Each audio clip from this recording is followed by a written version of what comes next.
السلام عليكم ورحمة الله وبركاته. الحمد لله نحمده ونستعينه ونستغفره ونؤمن به ونتوكل عليه ونعوذ بالله من شرور أنفسنا ومن سيئات أعمالنا.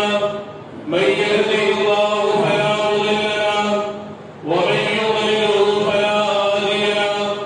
وأشهد أن لا إله إلا الله وحده لا شريك له وأشهد أن محمدا عبده ورسوله أرسله ربه بالحق بشيرا ونذيرا وداعيا إلى الله بإذنه وسراجا منيرا. صلى الله تعالى عليه وعلى آله وصحبه أجمعين. أما بعد، قال الله تبارك وتعالى في القرآن العظيم والفرقان المجيد: أعوذ بالله من الشيطان الرجيم. بسم الله الرحمن الرحيم. والكاظمين الغيظ والعافين عن الناس والله يحب المحسنين. صدق الله العظيم. وقال رسول الله صلى الله عليه وسلم: الكذب يأكل الإيمان. صدق رسول الله صلى الله عليه وسلم. رب اشرح لي صدري ويسر لي أمري واحلل عقدة من لساني يفقهوا قولي.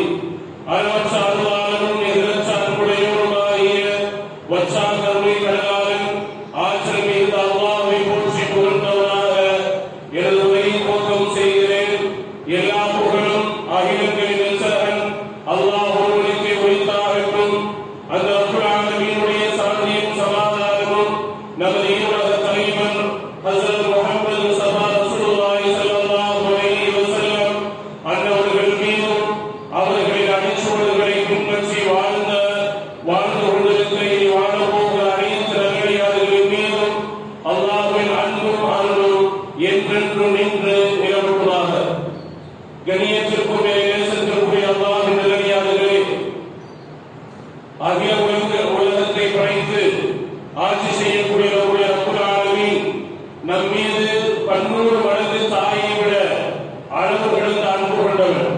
அந்த ரப்புல் ஆலமீன் நம்மிடத்தில் எதிர்பார்க்கக்கூடிய ஒரே ஒரு விஷயம், நாம் எல்லாம் இந்த துன்யாவிலே நல்லவர்களாக வாழ வேண்டும் என்பதுதான். நல்லவர்கள் என்று சொன்னால் யார்? நாம் எல்லாம் நினைப்பது போன்று நல்லவர்கள் என்றால் நல்லது செய்பவர்கள் அல்ல நல்லவர்கள். யார் தீமையை விடுகிறார்களோ அவர்களே நல்லவர்கள். எத்தனையோ பேர் நல்லது செய்து கொண்டுதான் இருக்கிறார்கள். ஆனால் நல்லது செய்வதை விட கெட்டது செய்வது என்பது அளவு கடந்து இருக்கிறது. அப்படி பார்க்கின்ற பொழுது அவர்கள் எப்படி நல்லவர்கள் என்று கூற முடியும்? பொதுவாகவே மனிதர்கள் என்று சொன்னாலே தவறு செய்யக்கூடியவர்கள் தான். தவறு கொஞ்சம் இருக்கலாம், ஆனால் நன்மைகள் நிறைய இருக்க வேண்டும். அப்படி இருக்கின்ற பொழுது அவர்களை நல்லவர்களுடைய பட்டியலிலே சேர்க்கிறார். ஆனால் ஒருத்தர் நல்லதையும் செய்கிறார், ஆனால் தீமையை அளவு கடந்து செய்கிறார், கெட்டதை அதிகமாக செய்கிறார் என்றால் அவர் நல்லவருடைய பட்டியலிலே இடம் பெற மாட்டார். அது நாமெல்லாம் நல்லவர்களாக இருக்க வேண்டும். அதற்குண்டான வழிகள் என்ன என்று பார்க்கின்ற பொழுது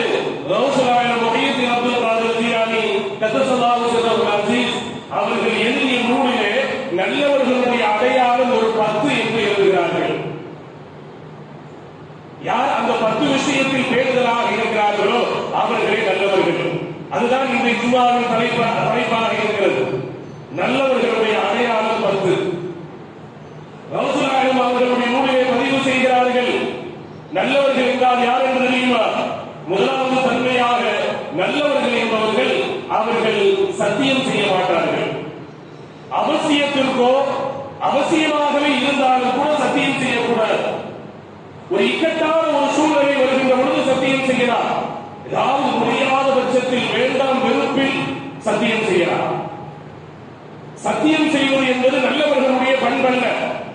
அதாவது இன்றைக்கு எத்துணை சத்தியங்களை பார்க்கிறோம். ஒவ்வொரு வீடுகளிலும் ஏதாவது சின்ன சின்ன பிரச்சனைகள், ஏதாவது சண்டைகள் வந்துவிட்டது என்றால் நான் அல்லாஹ்வின் மீது சத்தியமாக சொல்கிறேன், நமது பள்ளிவாசல் முஹைதீன் ஆண்டவர் மீது சத்தியமாக சொல்கிறேன், அல்லது குர்ஆனை எடுத்து நான் சத்தியம் செய்து காட்டவா? என்னுடைய பிள்ளையின் மீது சத்தியமாக சொல்கிறேன். என்னுடைய தாயின் மீது சத்தியமாக சொல்கிறேன். எத்துணை சத்தியங்கள் என்பது இன்றைக்கு புழக்கத்திலே நம்முடைய வாழ்க்கையிலே இருந்து கொண்டிருக்கின்றது. சத்தியம் என்பது ஆகுமாக்கப்பட்டதல்ல. ஒரு கட்டத்தில் ஏதாவது ஒரு பெரிய பிரச்சனை வருகிறது, சத்தியம் செய்ய வேண்டிய நிர்பந்தம் வருகிறது என்று இருந்தால் அல்லாஹ்வை வைத்து சத்தியம் செய்ய வேண்டும். குர்ஆனை வைத்து, தாயை வைத்து, பிள்ளைகளை வைத்தோ இதுவெல்லாம் அவசியமற்றது. அவசியத்திற்கு அடிக்கடி சத்தியம் செய்து பழகிறோம் என்றால் நாளடைவிலே அவசியமற்றதற்கும் சத்தியம் செய்யக்கூடிய ஒரு சூழ்நிலை என்பது நம்மிடத்திலே வந்துவிடும். ஆகவே நல்லவர்களுடைய முதல் பண்பு அவர்கள் சத்தியம் செய்யக்கூடியவர்களாக இருக்க மாட்டார்கள். இரண்டாவதாக நல்லவர்கள் என்பவர்கள் வாக்குறுதி கொடுத்தால் அதை சரியான முறையை நிறைவேற்றுவார்கள். யாரிடத்திலாவது ஏதாவது வாக்குறுதி கொடுக்கப்பட்டிருக்கிறது, ஒரு இடத்தில் பணம் காசுகளை வாங்கி இருக்கிறோம், அல்லது ஏதாவது பொருளை ஒரு இடத்தில் கொடுத்து வைத்திருக்கிறார், அல்லது இந்த நேரத்தில் இந்த இடத்திலே நாம் சந்திக்கலாம் போகலாம் என்று வாக்குறுதி கொடுக்கப்பட்டால் அந்த வாக்குறுதியை சரியாக இருக்க வேண்டும். வாக்குறுதி கொடுத்தால் அதை சரியாக நிறைவேற்ற வேண்டும். அதுதான் நல்லவர்களுடைய பண்பு. வாக்குறுதி சொல்ல பணம் காசுகள் மட்டுமல்ல, ஏதாவது ஒரு ஸ்தாபனத்தில், ஒரு நிறுவனத்தில், ஒரு பொறுப்புல இருந்தோ, ஒரு நிர்வாகத்தில் இருக்கிறது சொன்னா அதை என்ன செய்யணும்? நான் ஒப்பந்தம் செய்கிறேன், நான் வாக்கு கொடுக்கிறேன், இந்த பதவியை நான் சரியாக செய்வேன், இந்த பதவியில் நான் என்னென்ன கடமைகள் இருக்கிறதோ அதில் நான் சரியாக இருப்பேன் என்பதுதான். ஒரு ஸ்தாபனங்கள், ஒரு நிறுவனத்தில் கூட ஏதாவது ஒரு நிர்வாக பொறுப்பை ஏற்கக்கூடியவர்கள் அதில் சரியாக இருக்க வேண்டும். அதுதான் வாக்குறுதியில் சரி செய்வது. அதுவும் தான் சும்மா பொறுப்பை ஏற்றுக்கொண்டு அதில் கவனம் இல்லாமல் இருப்பது. பொதுவாக எல்லா ஸ்தாபனங்களிலும், எல்லா நிறுவனங்களிலும் நான் சொல்ல வருகிறேன். அந்த வாக்குறுதியை மீறுதல் என்பது அது காசு பணங்களில் மட்டுமல்ல, நாம் வகிக்கக்கூடிய பதவிகள் அல்லது இன்ன பிற ஏதாவது விஷயங்கள், கொடுத்த வாக்கு எல்லாத்திலுமே சரியாக இருக்க வேண்டும். ஏதோ பேச்சுவார்த்தை சொல்றது மாதிரி அவருடைய வாக்கும் பழைய சாக்கும் ஒன்று என்பார்கள். அந்த மாதிரி தான் இன்றைக்கு நம்முடைய வாக்குகள் எல்லாம், நாம் கொடுக்கக்கூடிய வாக்கு அப்படித்தான் இருந்து கொண்டிருக்கின்றது. அது நல்லவர்களுடைய இரண்டாவது அடையாளத்தை பார்க்கின்ற போது அவர்கள் வாக்குறுதி கொடுத்தால் அதில் தவறு செய்ய மாட்டார்கள், சரியாக நிறைவேற்றக்கூடியவர்களாக இருப்பார்கள். மூன்றாவதாக நல்லவர்களுடைய அடையாளத்தை பார்க்கின்ற போது எந்த முஸ்லீமையும் பார்த்து, எந்த முஸ்லீமையும் பார்த்து நீ ஈமான் இல்லாதவன், நீ முஸ்லீமே இல்லை என்று யாரை பார்த்து சொல்ல மாட்டார்கள். நல்லவர்கள் எத்தனை பேர் சொல்றது இல்லையா? அவரெல்லாம் எவ்வளவு தவறு செஞ்சுட்டு இருக்கிறாரு, அவரெல்லாம் முஸ்லீமே கிடையாது, அவரெல்லாம் முஸ்லீமே கிடையாது. நம்ம வார்த்தையை விட்டுதான். ஆனால் அவர் தௌபா செய்து திரும்பி விட்டார் என்றால் அல்லாஹ் அவரை மன்னித்து விடுவார். நாம் கொட்டிய வார்த்தைகளை அள்ள முடியாது. பனீஸ்வரர்கள் 2 பேர் சகோதரர்கள், நண்பர்கள். 2 பேர்ல ஒருத்தர் வழக்கசாலி, நல்லா பொழுதுநோக்கு வைக்கிறவர், நல்லா அமல் செய்யக்கூடியவர், அல்லாஹ் பிரியப்படக்கூடியவர். இன்னொருத்தர் வழக்கம் இல்லாதவர். அப்ப அந்த வழக்கசாலி இவாதம் செய்யக்கூடியவர் ஒவ்வொரு முறையும் தன்னுடைய சகோதரத்தோட பார்த்து சொல்லுவாராம், உங்களை எந்த வழக்கமுமே இல்ல, நீ இறைவனை சரியா பிரியப்படுறதே இல்ல, நீ அளவுக்கு அதிகமா பாவம் செஞ்சுட்டு இருக்க, உனக்கு அந்த பெரிய நன்மை கொடுத்தோம், இப்படிதான் இருக்காதுன்னு சொல்லி இப்படி தினமும் பார்க்கின்ற பொழுதெல்லாம் சொல்லிக் கொண்டே இருப்பார். ஒரு கட்டத்தில் இவர் சொல்றதை கேட்கறது மாதிரி தெரியல அந்த கெட்டவர். அப்ப இந்த நல்லவர் சொன்னார், வழக்கசாலி சொன்னார், ஒரு கட்டத்துல அவர் பாவம் செய்யறதை பார்த்துட்டு, நீ எல்லாம் இப்படி எல்லாம் பாவம் செஞ்சுட்டு இருக்கிறீங்க, அல்லாஹ் அவனை எல்லாம் மன்னிக்கவே மாட்டான், நீ எல்லாம் ஒரு முக்மீனா, உனக்கு எல்லாம் நரகம் தான் கிடைக்கும் சொல்லிட்டார். சொல்லிட்டு காலம் சேர்ந்து அவர் மௌத்தா போயிட்டார். அந்த நல்லவர் அமல் செஞ்சவர் பிற்காலத்தில் தொடர்ந்து இவர் கொஞ்ச நாள் இவர் மௌத்தா போயிட்டார். மறுமை நாள்ல பார்த்தா நல்லவரை அல்லாஹ் அழைத்து அவரை நரகத்திற்கு போக சொல்கிறார், கெட்டவரை அழைத்து சொர்க்கத்திற்கு போக சொல்கிறார். ஏன், என்ன காரணம் என்று நல்லவர் கேட்கின்ற பொழுது, அமல் செய்தவர் கேட்கின்ற பொழுது, நீ ஒரு வார்த்தையை விட்டாய், அந்த வார்த்தையை கேட்டுவிட்டு நீ எல்லாம் ஒரு முக்மீனா, நீ எல்லாம் ஈமான்தாரி அல்ல, உன்னை எல்லாம் அல்லாஹ் நரகத்தில் தான் போடுவான் என்ற வார்த்தையை நீ சொன்னாய். அதை கேட்டு அவர் ரொம்ப வேதனைப்பட்டார், அழுதார், கண்ணீர் வடித்தார், என் இடத்தில் பாவ மன்னிப்பு தேடினார், நான் அவரை மன்னித்து விட்டேன்.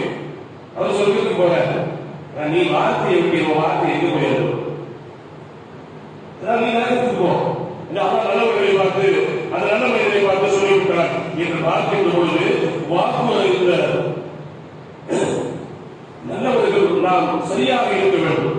எந்த ஒரு முன்னிலையை பார்த்து நாம் உன்னிடத்தெல்லாம் நீ ஈமானில் இருப்பதற்கு தகுதி இல்லை, எல்லாம் உண்மையில் இல்லை என்று நாம் யாரை பார்த்தும் எந்த சூழ்நிலையிலும் சொல்லிவிடக் கூடாது. எத்தனையோ நபர்களுடைய வாழ்க்கைகளை பார்க்கிறோம். அவர்கள் எப்படிப்பட்டவர்கள், அதாவது அவர்கள் என்ன செய்வாங்களா, இந்த வாயில கூறாக்களை போட்டு மென்று கொண்டு இருப்பார்கள். சில சில கல்லுக்கு வாயில போட்டு மென்று கொண்டு இருப்பார்கள்.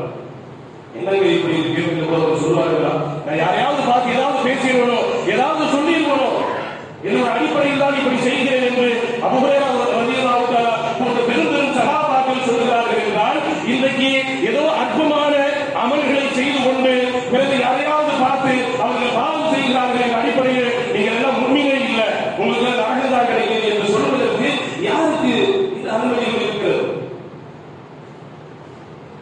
நிறைய சகாபாக்கள் சொல்கிறார்கள், ஒரு வார்த்தை என்பது இருக்கிறது, இன்மையினுடைய மறுமையினுடைய அனைத்து நன்மைகளையும் அந்த வார்த்தை என்பது அளிக்கக்கூடியதாக இருக்கிறது. ஆகவே நல்லவர்களுடைய நாலாவது தன்மையை பார்க்கின்ற பொழுது, நாலாவது அடையாளம், நல்லவர்கள் பாவத்தின் பக்கம் அவர்கள் பார்க்க மாட்டார்கள், நெருங்க மாட்டார்கள். பாவமான காரியங்கள் நடந்து கொண்டிருக்கின்ற பொழுது நல்லவர்களை பொறுத்தவரை அவர்கள் ஒதுங்கி போகக்கூடியவர்களாக நல்லவர்கள் என்பவர்கள் இருப்பார்கள்.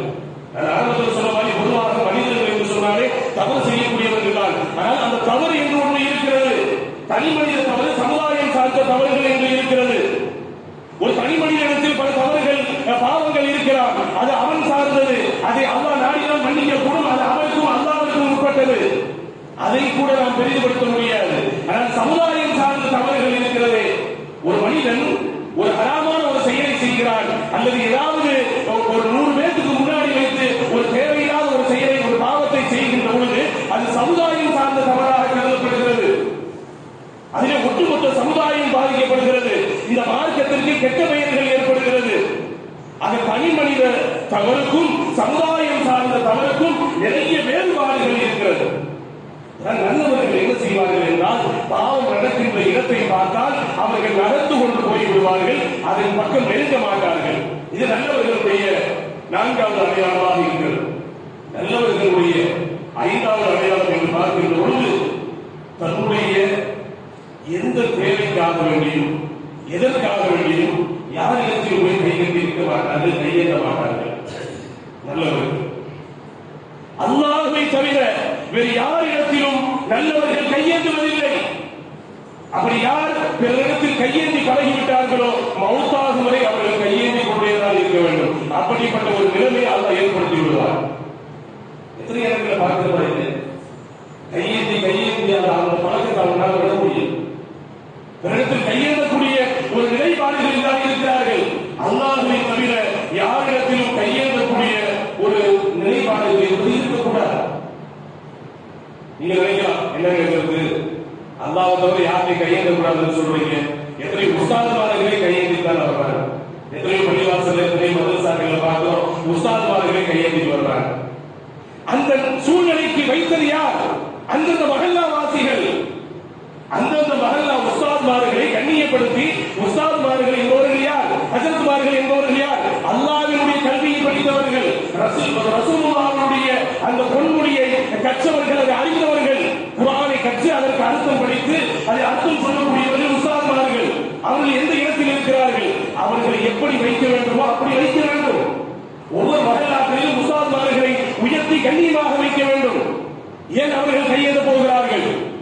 திருமணத்திற்கும் மருத்துவத்திற்கும் உஸ்தாதுமார்கள் கையெழுத வைப்பதற்கு அந்தந்த மஹல்லாவை சார்ந்தவர்கள் தான். எங்க ஏதாவது உஸ்தாது நல்லா இருந்தா அப்படிங்கிறது இல்லையே. இந்த குரான் கூட வந்தது என்ன, இவர் பைக்ல போறாரு, கார்ல போறாரு, இவர் அப்படி இருக்கிறாரு, இப்படி இருக்கிறாரு. எத்தனையோ இடங்கள்ல உஸ்தாதுகளை வாகனங்கள் வாங்கி கொடுத்து, வீடு வாங்கி கொடுத்து நல்ல முறையில் கண்ணியமா வைத்திருக்கிறாங்க. ஏன்? உஸ்தாத் என்பவர் ஒரு மஹல்லாவினுடைய தலைவர். மௌத்து ஹயாத்தில் அவர்தான். குடும்ப உறவுகளோ யார் வஃபாத்தானாலும் சரி அவர்களுக்கு பிரார்த்திக்கக்கூடியவர் அந்த உஸ்தாத். நான் ஒரு பேச்சுக்கு சொல்றேன், ஆசையில சொல்றேன், நினைச்சிடவேண்டா. ஒரு பேச்சுக்கு சொல்றேன். உஸ்தாதுகள் எங்க இருக்குன்னு தெரியுமா? அவங்க படிச்ச அந்த கல்விக்கு அல்லாஹ்வுடைய கல்வி, உலகம் சார்ந்த கல்வி படிச்சவங்க எங்க போறாங்க? எங்க இருக்கிறாங்க? அல்லாஹ்வுடைய கல்வி படித்தவர்கள் அவர்கள் பறக்கும் தட்டிலே போக வேண்டும், பறக்கும் சிம்மாசனத்திலே போக வேண்டும். பறக்கும் கம்பளத்திலே போக வேண்டும். அந்த அளவிற்கு அவர்களுடைய கல்வி என்பது என்னங்க, அந்த அளவுக்கு உயர்ந்த கல்வி உஸ்தாத்மார்களுடைய கல்வி. ஆனா கொஞ்சம் நல்லா இருந்ததா, இந்த உஸ்தாத் இப்படி இருக்கிறாரு அப்படி இருக்கிறாரு. ஒரு உஸ்தாத் ஊரினுடைய தலைமை உள்ளவர், அவர் எந்த அந்தஸ்தில் ஸ்தானத்தில் இருக்கிறாரோ அது பறக்க, அந்த ஊருக்கே பறக்க. பார்க்கமா இல்லையா? அந்த உஸ்தாத் என்ன செய்யறாங்க, அச்சுமுறாக படிப்பு வைக்கிறாங்க. அந்த உஸ்தாத் நம்ம வீட்டுல கல்யாணத்துக்கு துவா செய்யக்கூடியவர், அந்த உஸ்தாத் நம்ம வீட்டுல மௌத்தானா அவர் துவா செய்யக்கூடியவர், அந்த உஸ்தாத் நம்ம புதுவில் வந்து துவா செய்யக்கூடியவர். அப்படி துவா செய்யக்கூடிய உஸ்தாத் அவர் எப்படி இருக்க வேண்டும்? அவர் ஹஜ் செய்திருக்க வேண்டும், உம்ரா செய்திருக்க வேண்டும், கண்ணியமானவராக இருக்க வேண்டும், யாரிடத்திலும் கையேந்தாதவராக இருக்க வேண்டும், யாரிடத்திலும் கை நீட்டி காசை பெறக்கூடியவராக இருக்கக்கூடாது. அந்த அளவு கண்ணியமாக இருந்தால் துவா உடனுக்குடனே கபூலாகும் என்று எண்ணி எத்தனை இடங்களிலே உஸ்தாதுகளை கண்ணியமாக வைத்திருக்கக்கூடியவர்கள் உண்டு. ஆகவே நம்முடைய யாராவது சில மனதில் எண்ணங்கள் வரலாம், கையேந்தக்கூடாது என்று சொல்கிறீர்கள், அல்லாஹ் என்று உஸ்தாதுகளே கையேந்துகிறார்களே, அதற்கு நிலைமைக்கு யார் காரணம்? அதைத்தான் நான் சொல்ல வருகிறேன். ஆகவே கண்ணியத்துக்குரியவர்களே, அல்லாஹ்வை தவிர நல்லவர்கள் என்பவர்கள் யாரிடத்திலும் கையேந்தக்கூடியவர்களாக இருக்க மாட்டார்கள். ஆனால் நல்லவர்கள் அவருடைய தன்மையை பார்க்கின்ற பொழுது நல்லவர்கள் படிப்பு சொந்தக்காரர்கள். என்ன பொருளாதாரம் இருந்தாலும், காசுகள் இருந்தாலும், பதவிகள் இருந்தாலும் அவர்களிடத்திலே பணிவு என்பது இருக்கும், பெருமை இருக்காது. பெருமை என்பது இருக்கிறதே, பெருமை என்பது நான் என்பது அது அல்லாஹ்விற்கு மட்டும் உண்டானது. அல்லாஹ்விற்கு பிடிக்காத ஒரு குணம் என்று சொன்னால் இந்த நான் என்பதுதான் அல்லாஹ்வுக்கு பிடிக்காது. நம்ம கேள்விப்பட்டிருக்கோம், இணை வைக்கிறது தான் அல்லாஹ்வுக்கு பிடிக்காது. ஏங்க நான் என்பது என்ன? இணை வைக்கிறது. அதாவது இணை வைக்கிறது என்ற அந்த வார்த்தைக்கு நிறைய கிளைகள் இருக்கிறது. நான் என்பதும் இணை வைக்கிறது தான். ஏனென்றால் இந்த உலகத்தை படைத்து ஆட்சி செய்யக்கூடியவன், ஆளக்கூடியவன், அனைத்தையும் மௌத்தாக்கக்கூடியவன், ஹயாத்து கொடுக்கக்கூடியவன் எல்லாம் அவனாக இருக்கிறான். அவன்தான் நான் என்று சொல்ல வேண்டும். அவன்தான் பெருமைக்கு சொந்தக்காரன். யாருக்கு பதவி இருக்கிறது, பொருளாதாரம் இருக்கிறது, காசு பணங்கள் இருக்கிறது என்பதற்காக வேண்டி நான் என்று சொல்வதற்கு யாருக்கும் அனுமதி கிடையாது. மரத்தை போன்று இருக்க வேண்டும். கனிகள் மரத்தை போன்று. கனிகள் அதில் அதிகமாக காய்க்கின்ற போது அந்த மரம் எப்படி அப்படியே பணிந்து போகிறது, அப்படியே பூமியை தொட்டுவிடும் கனிகள் நிறைகின்ற பொழுது. அதுபோன்று நம்மிடத்தில் செல்வங்களோ, பொருளாதாரங்களோ, கல்விகளோ, பதவிகளோ கூட கூட கனிகள் மரத்தை போன்று பணிந்து கொடுத்துக் கொண்டே இருக்க வேண்டும். ஆக நல்லவர்கள் இப்படிப்பட்டவர்கள், அவர்களிடத்தில் அந்த பணிவு என்பது நல்லவர்களிடத்தில் இருக்கும். அடுத்து நல்லவர்களுடைய ஏழாவது தன்மையை பார்க்கின்ற பொழுது நல்லவர்கள் யாரையும் சபிக்க மாட்டார்கள். சபிப்பது என்பது சர்வசாதாரணமாக இருக்கிற வாழ்க்கை. யாராவது ஏதாவது சண்டை போட்டுட்டா அல்லது ஏதாவது வளர்ந்து சொல்றா, அப்படி போக இப்படி போக, அதுல போக இதுல போக, இதுல சாபம் விடுவது என்பது இருக்கிறது. நம்ம ரொம்ப பாதிக்கப்பட்டே இருந்தாலும் சாபம் விடுவது, ஏன் சாபம் விடணும்? விடக்கூடாது. சாபம் விடுவதால் இரு தரப்பினரும் பாதிக்கப்படுவார்கள். அவர் நம்ம கஷ்டப்படுகிறார், வழி தாங்க முடியாம, வேதனை தாங்க முடியாம நம்ம சொல்லிட்டோம். அவர் என்ன பாட்டு வந்திருக்காரு தெரியுமா? அல்லாஹ் சும்மா விடுவாங்க. அவர் பாரு, நம்ம அந்த வார்த்தையை சொல்றதுனால நமக்கும் பாதிப்பு இருக்கு, அவருக்கும் பாதிப்பு கிடைக்கும். ஏதாவது நம்ம கஷ்டப்பட்டு அவருக்கு பாதிப்பு கிடைக்கும். ஆனா சாபம் விட்டதுனால நமக்கு கிடைக்கும். ஆனா ஒண்ணுமே சொல்லாம அந்த வேதனையோட அந்த அழுகையோட அப்படியே போயிட்டு அல்லாஹ் சும்மா விடுவாங்க. அவங்களுக்கு கிடைக்கும், நமக்கு ஒண்ணுமே கிடையாது. நல்லா இருக்கு. அது சாபம் விடுவதால் இரு தரப்பினர்களுக்கும் பாதிப்புகள், நோவினைகள் என்பது இருக்கக்கூடியதாக இருக்கிறது. அதில் குறிப்பாக இந்த பெற்றோர்களுடைய சாபங்கள் என்பது இருக்கிறது. அது எந்தையாவது ஒரு நாள் கபூலாகியே தீரும். தாமதமாக ஆனால் கபூலாகாமல் இருக்கிற பெற்றோர்களுடைய சாபம். பெற்றோர்களே, தாய்கள், தாய்மார்கள் ரொம்ப கவனமாக இருக்க வேண்டும். பெற்றோர்கள் என்று சொன்னால் பிள்ளைகள் ஏதாவது சிறு சிறு தவறுகள் செய்கின்ற பொழுதும் கூட நீ அதில் போக, இதில் போக, அப்படி போக என்றெல்லாம் எத்தனையோ பெற்றோர்கள் சொல்லி வருகிறார்கள். ஆனால் அது அப்பொழுது பாதிக்காமல் இருக்கிறார். நாளடைவில் அந்த குழந்தைகளுடைய வாழ்க்கையை அழித்துவிடும். எல்லாம் ஜுல்ஃபிகார் சாஹிப் ரஹ்மத்துல்லாஹி அவர்கள் அவருடைய நூலில் ஒரு வரலாறை பதிவு செய்கிறார்கள். ஜுல்ஃபிகார் ரஹ்மத்துல்லாஹி, ஒரு தாய், ஒரு காலத்திலே ஒரு தாய், அந்த தாய்க்கு ஒரு ஆண் குழந்தை இருந்தது. அந்த ஆண் குழந்தை அடிக்கடி அழுது கொண்டு அடம்பிடித்துக் கொண்டே இருக்கும். அப்பொழுது அந்த குழந்தைக்கு அவர்கள் பால் கொடுப்பார், பால் கொடுத்து தூங்க வைப்பார். குழந்தை இப்படித்தான் அவர் சமையல் வேலை செய்து கொண்டிருக்கிறார். அந்த குழந்தை அழுகிறது, தன்னுடைய ஆண் குழந்தை பால் கொடுக்கிறார், அதை தூங்க வைக்கிறார். மீண்டும் சமையல் வேலைக்கு வந்து விட்டார், மறுபடியும் அழுகிறது. இவளுக்கு ஒரு நாள் ஆகிவிட்டது. மீண்டும் போனார், பசியாற்றினார், வயிறு நிறைய பசியாற்றினார். மீண்டும் படுக்க வைத்து வந்து விட்டார். மீண்டும் அது அழுகிறது, கத்துகிறது. அந்த தாய் வந்தால் வந்து சொன்னார், உனக்கு என்ன ஆச்சு? ஏன் இப்படி கத்துகிறாய்? ஏன் அழுகிறாய்? ஒரேடியாக தூங்க வேண்டியதுதானே, ஏன் இப்படி செய்கிறாய் என்று அந்த ஒரு வார்த்தை தான் சொன்னார். காலம் கழிந்தது. அந்த ஆண் குழந்தை வளர்ந்து பல படிப்புகளை படித்தது, பல பட்டங்கள் வாங்கியது. அந்த ஊரை மெச்சுகின்ற அளவிற்கு கல்வியிலும் அறிவிலும் ஞானத்திலும் தேர்ச்சி பெற்றவராக அந்த ஆண் குழந்தை இருந்தது. காலம் கழிந்து திருமண ஏற்பாடு நடந்தது. திருமணம் நடப்பதற்கு ஒரு 3 நாட்களுக்கு முன்னால் படித்த அந்த ஆண் அந்த வாப்பிள்ளை அப்படியே ஒரேடியாக தூங்கிவிட்டார் இரவில்.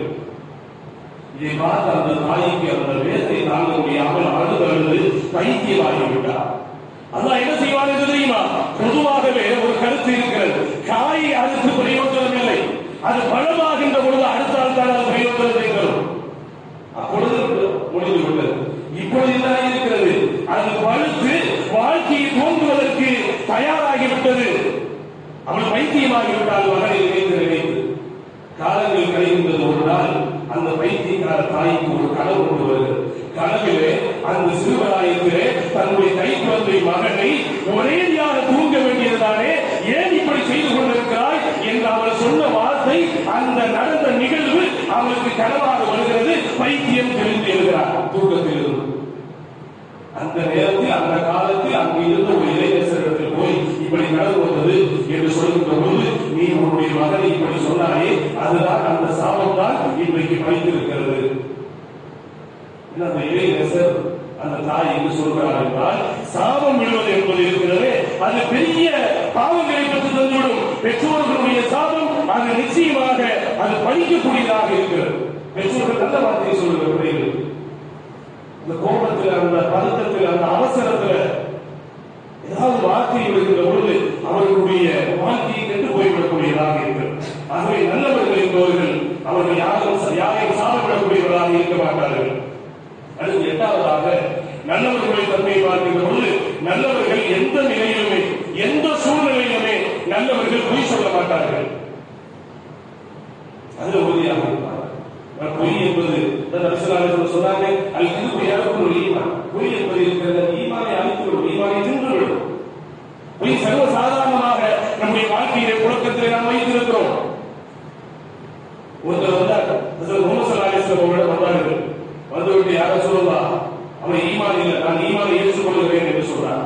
நான் ஈமானை ஏற்றுக்கொள்கிறேன், ஆனால் என்னிடத்தில் எல்லா விதமான கெட்ட செயல்களும் இருக்கிறது. நான் திருடுவேன், குடிப்பேன், சிரா செய்வேன், என்னென்ன மோசமான காரியம் இருக்கிறதோ எல்லா பாவமும் இருக்கிறது. நான் ஈமானை ஏற்றுக்கொள்ள வேண்டும், ஒரேடியாக விட வேண்டும் என்று சொன்னால் அதை தான் முடியாது. இதை கொஞ்சம் கொஞ்சமாக விடுறேன். சொன்னார்கள், நீங்கள் என்னென்ன தீமைகள் பாவங்கள் செய்கிறீர்களோ அதை எல்லாம் நீங்கள் செய்து கொள்ளலாம், ஆனால் ஒரு ஒப்பந்தம் என்னிடத்திலே செய்ய வேண்டும். ஒரே ஒரு ஒப்பந்தம். என்ன ஒப்பந்தம் என்று சொன்னால், நீங்கள் செய்யக்கூடிய பாவத்தை எல்லாம் செஞ்சுக்கங்க, ஆனால் அந்த ஒரு ஒப்பந்தம், நீங்கள் பொய் சொல்லக்கூடாது. அவர் நினைச்சாரு, எல்லா பாவத்தையும் செய்ய சொல்லிட்டாரு, ஈமான் ஏற்றுக்கொள்ளதா எல்லா பாவத்தையும் விடணும், ஆனா எல்லா பாவத்தையும் செய்வதற்கு அனுமதி தந்து விட்டார்கள் ரசூலுல்லாஹ். ஆனா ஒரே ஒரு இதான பொய் தான சொல்லக்கூடாது, என்ன இருக்கிறது என்று சொல்லிவிட்டு அவர் அல்ஹம்துலில்லாஹ் ஏற்று போய்விட்டார். போனவர் அந்த இரவு திருடலாம் என்று போகிறார். அவர் திருட பிரயணமாக அவருக்கு தோன்றுகின்றது. நாளை காலை ரசூலுல்லாஹை பார்த்தால் கேட்பார்கள், நீ திருட போனாயா என்று கேட்டார். எப்படி பொய் சொல்லித்தானே ஆகும், இல்ல திருட போகிறார் பொய் தானே சொல்லி ஆகணும். ஆக திருட வேண்டாம் சொல்லி திரும்பி வந்து விட்டார். அடுத்து மது அருந்தலாம் என்று நினைக்கின்றார். அடுத்த நாள் நாளை நாயகன் பார்த்து கேட்டால் நம்ம மது பொய்யான சொல்லியாகணும். இப்படியே ஒவ்வொரு தவறும் அவர் செய்ய தூண்டுகின்ற பொழுது, செய்ய தோன்றுகின்ற பொழுது அவருக்கு என்ன தோன்றுகின்றது? ரசூலுல்லாஹ் பொய் சொல்லக்கூடாது என்று சொல்லியிருக்கிறார்கள். நாளை பார்த்து இந்த தவறை செய்தாயா என்று கேட்டால் எப்படி தவறை செய்தேன் என்று சொல்ல முடியும்? பொய்தானே சொல்ல முடியும். இல்லை என்று பொய் சொல்லக்கூடாது என்று ஒப்பந்தம் செய்திருக்கிறோமே என்று எல்லா தவறுகளையும் விட்டுவிட்டு நாயகத்தில் வந்தார். யார சொல்லலாம், என்ன இப்படி மீனுக்கு தூண்டில் போடுவதை போன்று இப்படி ஒரே தூண்டிலை போட்டு விட்டீர்கள் என்று சொல்லிவிட்டு அவர் சஹாபியாக மாறினார். இந்த வரலாறுகளை நாம் பார்க்கிறோம் என்றால், பொய் என்பது இருக்கிறது அவ்வளவு பெரிய ஒரு மோசமான ஒரு விஷயமாக இருக்கிறது. எல்லா நன்மைகளையும் அளித்துவிடும் பொய் என்பது அது மோசமான ஒரு குணம். அது நல்லவர்களுடைய தன்மை பொய் பேசுவது அல்ல. பொய்யின் பக்கம் நல்லவர்கள் என்பவர்கள் நெருங்க மாட்டார்கள். அடுத்து நல்லவர்களுடைய குணத்தை பார்க்கின்ற போது ஒவ்வொருவராக நல்லவர்கள் புறம் கோல் என்பது நல்லவர்களிடத்தில் இருக்கிறார். புறம் பேசுதல், கோல் சொல்லுதல், இட்டு கட்டுதல், அடுத்தவர்கள் மீது அவதூறு சுமத்துதல், ஒருத்தரை இல்லாத பொழுது அவர்களை பற்றி பேசுதல், இது போன்ற விஷயங்களை நல்லவர்கள் ஒருபோதும் அந்த புறத்தை செய்ய மாட்டார்கள். ஃபித்னா பேச மாட்டார்கள் நல்லவர்கள். இப்ராஹிம் அதிகம் ரஹ்மத்துல்லாஹி அவர்கள் ஒரு வீட்டிலே புது வீடு அங்கே விருந்து நடந்து கொண்டிருக்கிறது, அழைப்பு வந்திருக்கிறது. அந்த புது வீட்டுக்கு விருந்துக்காக வேண்டி இப்ராஹிம் அதிகம் ரஹ்மத்துல்லாஹி அவர்கள் போகிறார்கள். போய் எல்லா விருந்துக்கு சாப்பிட அமர்ந்திருக்கிறார். அமர்ந்திருக்கின்ற பொழுது முக்கியமான ஒன்றை எதிர்பார்க்கிறாங்க. அவர்கள் தாமதமாகி கொண்டிருக்கின்றது. அவரை பற்றி அங்கு உள்ளவர்கள் பேசிக் கொண்டிருக்கின்றார்கள். என்ன இவர் வரலையே, என்ன பண்றாரு, இப்படி என்ன பண்றாரு, எப்ப பார்த்தாலும் அப்படி என்று அவரை பற்றி பேசிக் கொண்டிருக்கின்றார்கள். இப்ராஹிம் அதிகம் ரஹ்மத்துல்லாஹி அங்கிருந்து வேகம் என்று போயிட்டாங்க. அந்த தாமதமானோடு வந்துட்டார். வந்து சாப்பாடெல்லாம் விருந்தெல்லாம் முடிச்சு அந்த வீட்டினுடைய உரிமையாளர் இப்ராஹிம் அதிகம் ரஹ்மத்துல்லாஹி உட்கார்ந்து இருந்தாங்க. ஆனா சாப்பிடாம போயிட்டாங்க. என்ன காரணம் தெரியலையே. இப்ராஹிம் அதிகம் ரஹ்மத்துல்லாஹி அவர்கள் தேடி போனார். வீட்டின் உரிமையாளர் போய் கேட்டார், ஏன் இமாம் அவர்களே உணவு உண்ணாமல் எழுந்து போய்விட்டீர்கள், என்ன காரணம்? இப்ராஹிம் அதிகம் ரஹ்மத்துல்லாஹி சொன்னார்கள், சாப்பிடுகின்ற பொழுது இறைச்சி உண்ணலாம், ஆனால் நீங்கள் சாப்பிடுவதற்கு முன்பாக இறைச்சி உண்ணுவிட்டீர்கள். அந்த இடத்தில் நான் இருக்க விரும்பவில்லை. அந்த வசனத்தில் அல்லாஹ் குறிப்பிட்டு காட்டுகிறாரே, யார் ஒருத்தர் இல்லாத பொழுது அவரை பற்றி பேசுகிறார்களோ அவர்கள் அவருடைய இறைச்சியை தின்பதற்கு சமம். சாப்பிடுகின்ற பொழுது கையை சாப்பிடணும், அதற்கு முன்னாடி நீங்க இறைச்சி சாப்பிடுறீங்க. குரம் பேசக்கூடிய எனக்கு என்ன வேலை இருக்குது, அதனால நான் எங்கு வந்துவிட்டேன் என்று சொல்லி இப்ராஹிம் அவர்கள் கூறுகிறார்கள் என்றால், நல்லவர்கள் என்பவர்கள் இந்த புறம் பேசுதல், அவதூறு கூறுதல், ஒருத்தர் இல்லாத பொழுது அவர்களை பற்றி ஃபித்னா பேசுதல், இது போன்ற விஷயங்களில் நல்லவர்கள் என்பவர்கள் இருக்க மாட்டார்கள்.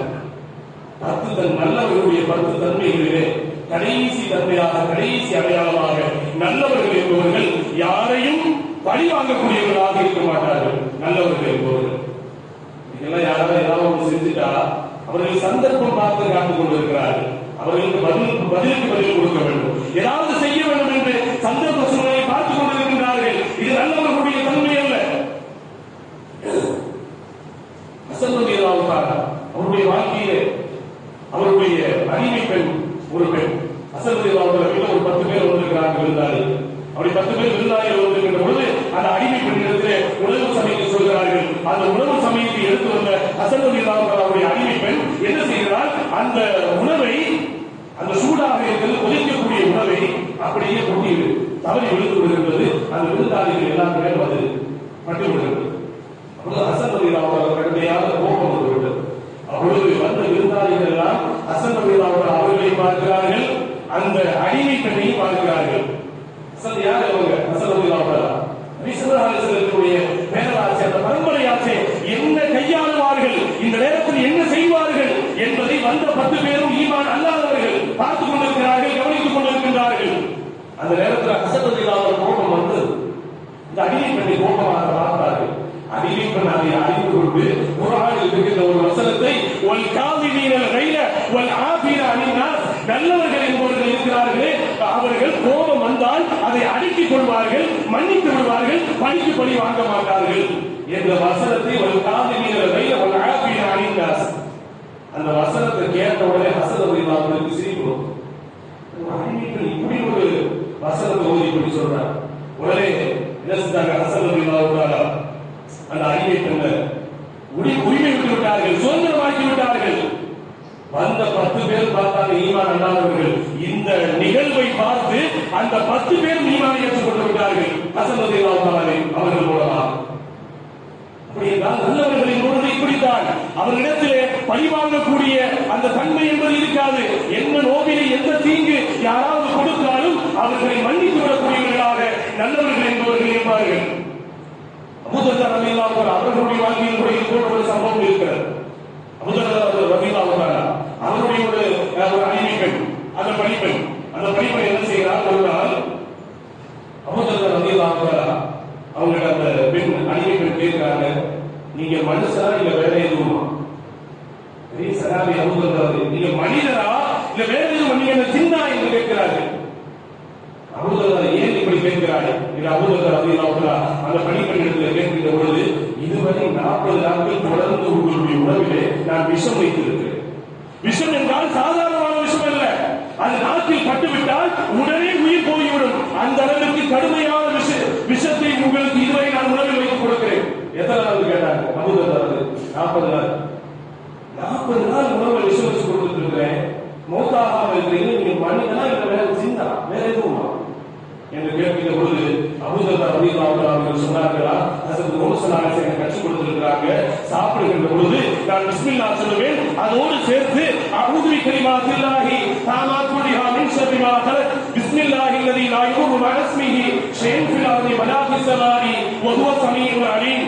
விஷம் முடியக்கூடிய எவ்வளவு விஷயங்களாக இருந்தாலும், முடியக்கூடிய எந்த நோயாக இருந்தாலும் ஷிஃபா தரக்கூடிய இதை நான் ஓதித்தான் சாப்பிடக்கூடியவனாக இருந்தேன். இதை ஓதினேன், எனக்கு எந்த விஷமும் பாதிக்கவில்லை என்று அபூதர் ரலியல்லாஹு அன்ஹு அவர்கள் சொன்னார்கள். ஏன் எனக்கு நீ விஷம் வைத்தாய் என்று அபூதர் ரலியல்லாஹு அன்ஹு அவர்கள் கேட்கிற பொழுது அந்த அடிமை பெண் சொன்னால், நான் சுதந்திரமாக வேண்டும், நான் உரிமை விடப்பட வேண்டும், நீங்கள் மௌத்தானால் தான் நான் சுதந்திரமாக முடியும், அதனால தான் இப்படி செஞ்சேன். அபூதர் ரலியல்லாஹு என்ன செஞ்சிருக்கோம்? நம்மளால என்ன செஞ்சிருக்கோம்? 40 நாள் விஷயம் கலந்து கொடுத்திருந்தா என்ன தண்டனை கொடுத்திருக்கோம்? நீ உரிமை என்று சொன்னார்கள். இதுதான் நல்லவர்கள். என்ன தீங்கு என்ன நோவினை தந்தாலும் நல்லவர்கள் என்பவர்கள் பழிக்கு பழி வாங்கக்கூடியவர்களாக இருக்க மாட்டார்கள். ஏன் எத்துணை வரலாறுகள் இதற்கு நமக்கு சான்றாக இருக்கிறது. ஹஸரத் முஹம்மது ஸல்லல்லாஹு அலைஹி வஸல்லம் அவர்கள் அவருடைய வாழ்க்கையில் எத்துணை நிகழ்வுகள், அவர்களுக்கு விஷம் வைத்தவர்கள், அவர்களை வாளால் வெட்ட வந்தவர்கள், எப்படியெல்லாம் கொலை செய்ய வந்தவர்கள், எல்லாத்தையும் பழிக்கு பழி ஹஸரத் முஹம்மது ஸல்லல்லாஹு அலைஹி வஸல்லம் வாங்கவில்லை, அவர்களை மன்னித்து விட்டார்கள். ஏன்? உமர் ஃபாரூக் ரலியல்லாஹு அன்ஹு அவர்கள் அவர்களை ஷஹீதாக்கிய, அவர்களை வாளால் குத்திய அந்த எதிரியும் கூட ஹஸரத் உமர் ஃபாரூக் ரலியல்லாஹு அன்ஹு அவர்கள் சொன்னார்கள், என்னை தாக்கியவரை நீங்கள் ஒரு கணம் அவரை சிறை பிடித்தால் அவருக்கு நல்ல உணவு கொடுக்க வேண்டும் என்று சொன்னார்கள். சிறைச்சாலையில் மோசமான உணவுகளை கொடுத்து கஷ்டப்படுத்தக்கூடாது, நல்ல உணவுகளை கொடுக்க வேண்டும் என்று உமர் ரலியல்லாஹு அன்ஹு அவர்கள் அவரை அந்த அம்பால் தாக்கியவரை அப்படி செய்ய வேண்டும் என்று சொல்லி உமர் ரலியல்லாஹு அன்ஹு அவர்கள் சொன்னார்கள். என்று சொன்னால் நல்லவர்களுடைய குணம் என்பது இருக்கிறது. அவர்கள் பழிவாங்கக்கூடியவர்களாக நல்லவர்கள் என்பவர்கள் ஒருபோதும் இருக்க மாட்டார்கள். ஆகவே கண்ணியத்திற்குரிய அல்லாஹ்வின் நல்லடியார்களே, அல்லாஹ் ரப்பல் ஆலமீன் நமக்கு எவ்வளவு விஷயங்களை, எவ்வளவு நியமத்துகளை வழங்கி இருக்கிறான். அல்லாஹ் நம்மிடத்தில் எதிர்பார்ப்பதெல்லாம் இந்த துன்யாவில் நல்லவர்களாக வாழ வேண்டும் என்பதுதான். ஆகவே இந்த 10 விஷயங்களிலும் நாம் பேணுதலோடு இருந்து வாழுகின்ற காலகட்டத்திலும் சரி, மரணிக்கின்ற பொழுதும் சரி, நல்லவர்களாக வாழ்ந்து நல்லவர்களாக மரணிப்பதற்கு அல்லாஹ் ரப்பல் ஆலமீன் தௌஃபீக் செய்வானாக. வாழும் காலமெல்லாம் ஒரு ஆஃபியத் என்ற ஆரோக்கியத்தோடு அந்த ஏக இறைவன் ஒருவரை மட்டும் வணங்கி வழிபட்டு அவனுக்கு பொருத்தமான முறையில் வாழ்ந்து அவனுக்கு பொருத்தமான முறையில் மரணிக்கக்கூடிய ஒரு நல்ல பாக்கியத்தை அல்லாஹ் ரப்பல் ஆலமீன் நமக்கும், நம்மை பெற்றெடுத்த பெற்றோர்களுக்கும், நம்ம உடன் பிறந்தவர்களுக்கும், நமது உற்சாக உறவினர்களுக்கும், நமது உஸ்தாத்மார்களுக்கும் அல்லாஹ் ரப்பல் ஆலமீன் வழங்குவானாக. நம்முடன் வாழ்ந்து நம்மை விட்டு பிரிந்து கபரில் அடைந்திருக்கக்கூடிய நம்முடைய குடும்ப முன்னோர்கள், பெற்றோர்கள், நண்பர்கள், உடன் பிறந்தவர்கள், உற்சாக உறவினர்கள், உஸ்தாத்மார்கள் அனைவருடைய பாவங்களை அல்லாஹ் ரப்பல் ஆலமீன் மன்னிப்பானாக. அவருடைய கபரை அல்லாஹ் பிரகாசமாக ஆக்குவானாக. அவருடைய கபரை அல்லாஹ் சொர்க்கத்தின் மேலே வைப்பானாக. அல்லாஹ் அவருடைய கபரை சொர்க்கத்தின் காற்றை வீச செய்து சொர்க்கத்தை கொண்டு அவர்களுக்கு சுப செய்தியை அழைப்பு செய்வானாக. அவர்களுக்கும் நமக்கும் நாளை வறுமையிலே அல்லாஹ் ரப்பல் ஆலமீன் உயர்ந்த அந்தஸ்தை வழங்குவானாக. ரப்பல் ஆலமீன் இந்த துன்யாவில் வாழுகின்ற பொழுது இந்த துன்யாவால் ஏற்படக்கூடிய அனைத்து விதமான பலாய் முசீபத்துகளை விட்டும், மோசமான திடீர் மரணங்களை விட்டும், கெட்ட வியாதிகளை விட்டும், மருத்துவமனை சோதனைகளை விட்டும், ஈமான் இருப்பதை விட்டும், ஷைத்தானுடைய தீண்டுதலை விட்டும், எதிரிகளுடைய சூழ்ச்சிகளை விட்டும் நீங்கள் அனைவர்களை பாதுகாப்பாயாக என்ற ஒரு நல்ல பிரார்த்தனையோடு எனது வார்த்தைகளை நிறைவு செய்கிறேன். வஆகிரு தஅவானா அல்ஹம்துலில்லாஹி ரப்பில் ஆலமீன். அஸ்ஸலாமு அலைக்கும் வரஹ்மத்துல்லாஹி வபரகாத்துஹு.